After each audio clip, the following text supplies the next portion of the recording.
সুপ্রিয় দর্শক, আসসালামু আলাইকুম। আজ আমি তৈরি করব ফ্রাইড রাইস। এই জন্য রাইসটাকে বয়েল করে নিয়েছি। চিকেন ফ্রাই করব, এই জন্য চিকেনটাকে গরম পানি দিয়ে হালকা একটু বয়েল করে নিচ্ছি। ফ্রাইড রাইসে আমি ডিমের সাথে চিংড়ি দিব, এই জন্য চিংড়িগুলোকে খোসা ফেলে পরিষ্কার করে কেটে নেব। আমি চিকেন ফ্রাই করার জন্য সব রকম মশলা দিয়ে নিয়েছি। এখন খুব ভালো করে মেখে ম্যারিনেট করে রাখবো 1 ঘন্টার জন্য। সব রকম মশলা দিয়ে খুব ভালো করে মেখে নিয়েছি, রেখে দিব 1 ঘন্টার জন্য। কারণ আমার এটা কিছুটা হাফ বয়েল করা, তাই 1 ঘন্টাই এনাফ। আমি এভাবে প্রতিটা জিনিস হালকা সটে করে উঠিয়ে নেব।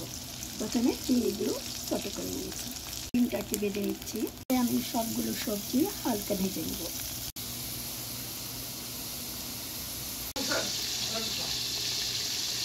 রসুন কুচি দিয়েছি, ভাজা হয়ে আসছে। এখন দিয়ে দিব টমেটো দিয়ে দিব। এখন দিয়ে দেবো পরিমাণ লবণ। খুব ভালো করে মিক্স করে নেব। এতে সবগুলো মশলা চিংড়ি সব অ্যাড করে নিয়েছি। খুব ভালো করে মিক্স করে নেব। আর অ্যাড করছি গোলমরিচের গুঁড়া। Ready fried rice.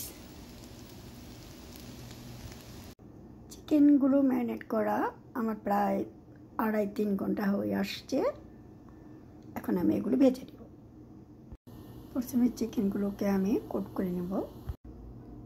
এখন এগুলোকে ফ্রাই করে নেব।